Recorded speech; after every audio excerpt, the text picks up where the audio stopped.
Hola Padawans, bienvenidos a este primer vídeo de la serie que vamos a generar para Ni Sensei, donde intentaremos secuenciar lo que es la asignatura de tecnología de segundo y tercero de la ESO.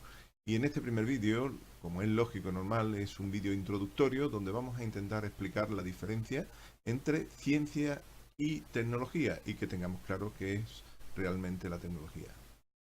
Espero que os guste.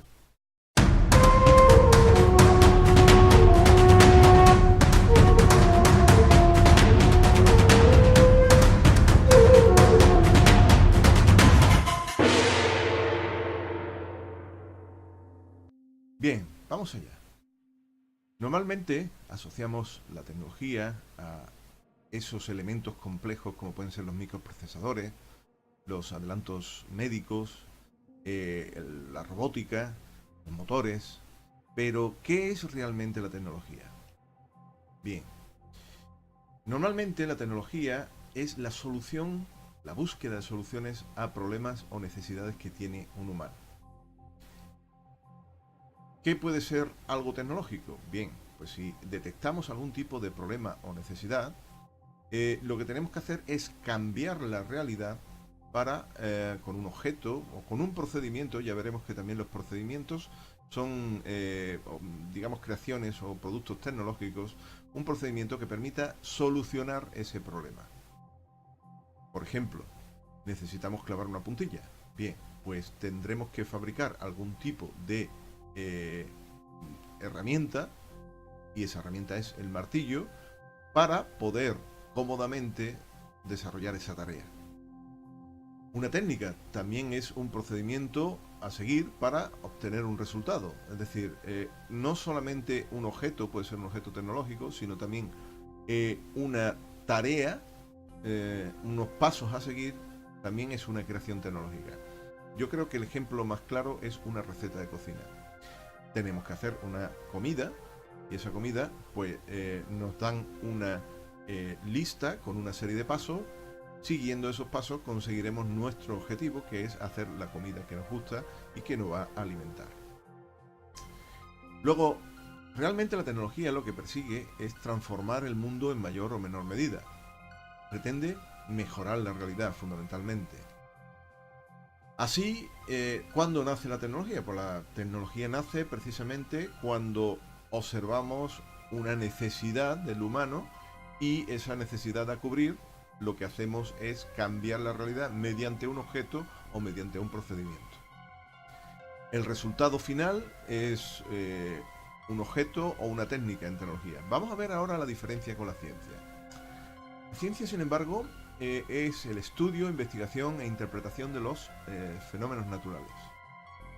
La ciencia no pretende transformar el mundo, lo que pretende es simplemente entenderlo y describirlo. Así, la semilla de la ciencia es simplemente la curiosidad. La persona o las personas se preguntan por qué, de dónde sale lo que estamos observando.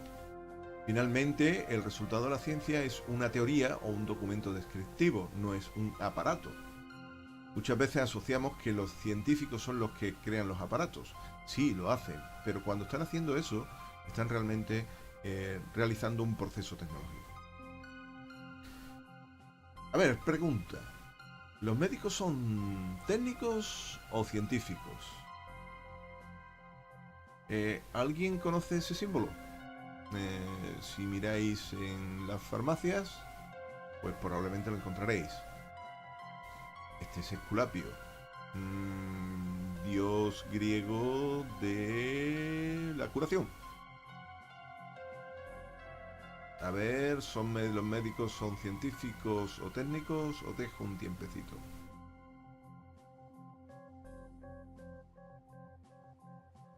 Vale, yo creo que es suficiente. La respuesta es... depende. Bien, hay dos ramas de la medicina. La medicina de investigación y la medicina clínica. La medicina de investigación, pues obviamente lo que busca es encontrar nuevos medicamentos. Realmente, o estudiar la enfermedad en sí, realmente tiene un toque técnico también. Muy difícil separar la medicina de la técnica. La investigación puramente científica dentro de la medicina es difícil de conseguir, puesto que si estudiamos una enfermedad realmente hay un matiz de fondo que lo que pretendemos es cómo conseguir erradicar esa enfermedad. Sin embargo, pues estamos los médicos de alguna manera de a pie, es decir, aquellos que están atendiéndonos constantemente, que se están preocupando con nuestra salud, están haciendo una labor puramente técnica. Simplemente detectan el problema, ellos saben cuál es el procedimiento para curar ese problema y se le aplica. Luego, la investigación es ciencia y la medicina clínica es técnica.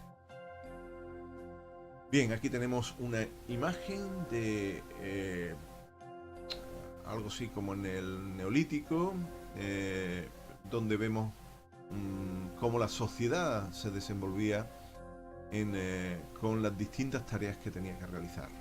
Luego, ¿qué fue primero, la ciencia o la tecnología? La verdad es que es difícil de responder, aunque he leído bastantes autores, especialmente un catedrático de aquí de la Universidad de Sevilla, que me ha convencido de que probablemente la tecnología fuese primero y que realmente tecnología y ciencia pueden ir por caminos independientes. ¿Por qué? Puesto que los primitivos en aquel momento no se preguntaban el por qué una barca flota o por qué una lanza pincha, simplemente tenían una necesidad y creaban un instrumento para cubrir esa necesidad. Sin embargo, una vez que la ciencia y la tecnología se unen, pues somos capaces de hacer desde las grandes maravillas hasta los elementos más terroríficos. Ahí tenemos las grandes pirámides, obra de ingeniería de los antiguos egipcios. Hemos llegado con los cohetes a la luna, pero también hemos sido capaces de crear un arma tan potente y destructiva como la bomba atómica. Pero fijaros bien, la tecnología también sirve para curar. Ahí tenemos distintas situaciones, como por ejemplo pasando o bien una resonancia magnética, o un TAC, o bien la medicina, los grandes avances que ha estado teniendo en los últimos años, o bien los microprocesadores y las comunicaciones que tenemos actualmente. Recuerda siempre que el fin más noble, el fin más importante de la ciencia y la tecnología es el bien del ser humano. Ese poder debe estar al servicio de todo. Debe estar para que tengamos un mundo mejor. I más D más I. Yo creo que esas siglas lo habréis visto muchas veces. ¿Qué significa I más D más I? Bueno, por un lado, investigación. La investigación significa la búsqueda del nuevo conocimiento. Por otro lado, tenemos desarrollo, que es el crecimiento y la mejora de bien la empresa o bien la sociedad. Y por último, la innovación, que es nueva forma de hacer aquello que se venía haciendo hasta ahora, pero mejorado en algún sentido. Cuando tenemos algún tipo de invento, como por ejemplo la bombilla, esa bombilla, si somos capaces de que consuma menos y que produzca menos calor, pues tendremos una innovación de la bombilla. Es decir, las bombillas LED que tenemos actualmente son innovación de la bombilla Edison que se inventaron hace ya cerca de un siglo. Vamos a hablar ahora de renovabilidad y desarrollo sostenible. Se dice que un recurso es renovable cuando estamos consumiendo ese recurso a un ritmo inferior a la tasa de renovabilidad, es decir, a lo que crece ese recurso de manera natural, de modo que permitimos que ese recurso crezca, o al menos se quede en el límite, y no empecemos a dejar de tener ese recurso. Vamos a explicarlo con un ejemplo. Vamos a intentar que ese ejemplo sea simple. Imaginemos un bosque que crece a 10 árboles todos los años. Si talamos 15 árboles al año, entonces estamos haciendo que el bosque se reduzca a una tasa de 5 árboles al año. Es decir, ese recurso empezará a reducirse hasta que llegará un momento, si seguimos con esa práctica, que desaparecerá. Sin embargo, si talamos 10 árboles, que es lo que crece el bosque, todos los años, en ese caso tendremos que estamos en el límite, es decir, el recurso ni crece ni mengua, es decir, se queda como está. Si lo que hacemos es talar 5 árboles al año, en ese caso el recurso seguirá creciendo a un ritmo inferior al natural, es decir, inferior a los 10 árboles al año, pero sí seguirá creciendo a un ritmo de 5 árboles por año. Creo que se entiende bien con el ejemplo que si empezamos a consumir un recurso a un ritmo mucho más rápido que lo que es capaz ese recurso de crecer de forma natural, nos quedaremos sin él. Bien, pues el petróleo es un recurso que tarde o temprano vamos a dejar de tenerlo. Es decir, el petróleo es un producto que se ha creado durante millones de años en las capas bajas de la Tierra.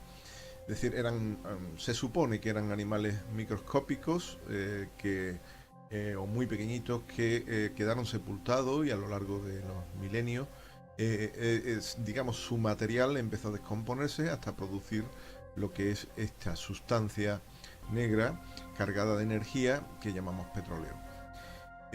Si quisiéramos de alguna manera, de forma hipotética, crear petróleo artificial, pues tendríamos que coger animales similares a los que produjeron al petróleo, enterrarlo y esperar millones de años. Como podéis entender, un humano no puede estar durante millones de años esperando a que se produzca petróleo. Ese proceso que ha durado millones de años, nosotros en un par de siglos aproximadamente, los humanos, pues lo estamos prácticamente agotando, lo estamos consumiendo. Lo consumamos a un ritmo mayor o menor, el petróleo se va a acabar tarde o temprano. Es decir, es un recurso no renovable debido a que la tasa de renovabilidad es a un plazo que prácticamente es imposible de cumplir. Sin embargo, por ejemplo, el agua es un recurso renovable. El agua cae mediante la lluvia, fundamentalmente, y ese agua lo que tenemos es la capacidad de embalsarla. Tiene una energía que podemos aprovechar mediante las centrales hidroeléctricas, pero depende del año hídrico, pues tendremos más energía o menos energía, y además el agua tendremos que utilizarla también para lo que son regadíos, etcétera, etcétera. Es un recurso incierto, puesto que España no dispone de un caudal hídrico, no digo importante, sino es insuficiente para cubrir las necesidades energéticas que disponemos. Por tanto, la hidroeléctrica es un aporte, es un apoyo importante a nuestra energía, pero no es suficiente. ¿A qué llamamos desarrollo sostenible? Bueno, pues el desarrollo sostenible es aquel conjunto de medidas que tenemos que tomar los humanos para dejarle un mundo mejor a los humanos, a nuestras generaciones futuras que vengan posterior a nosotros.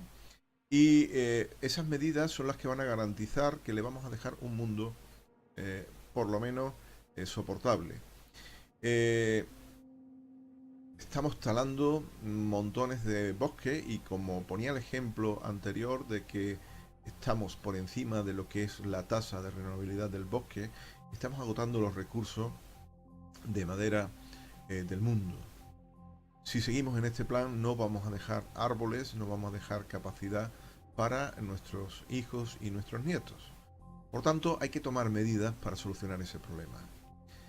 Esa medida, aunque pueda resultar un poco tópico de niño recicla, que tienes que ser bueno, tienes que reciclar, vamos a intentar dar una visión distinta al reciclaje. El reciclaje hay que entenderlo. Extraer, por ejemplo, aluminio en forma de bauxita, mineral de la tierra o hierro, pues conlleva un gasto de energía importante.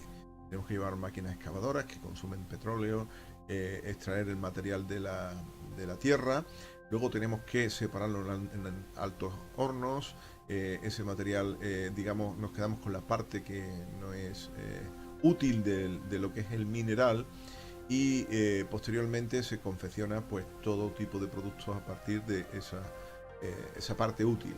Pero para llegar a esa parte útil hemos tenido que gastar muchísima energía en extraerlo de la tierra y en separarlo de la parte de la escoria o de la parte no útil del mineral. Eh, claro está, esa parte energética nos la ahorramos si tenemos el producto ya prácticamente en un estado casi puro, como es la chatarra que estamos viendo en la imagen. Extraer, digamos, fundir chatarra es mucho más barato que extraer mineral de la tierra.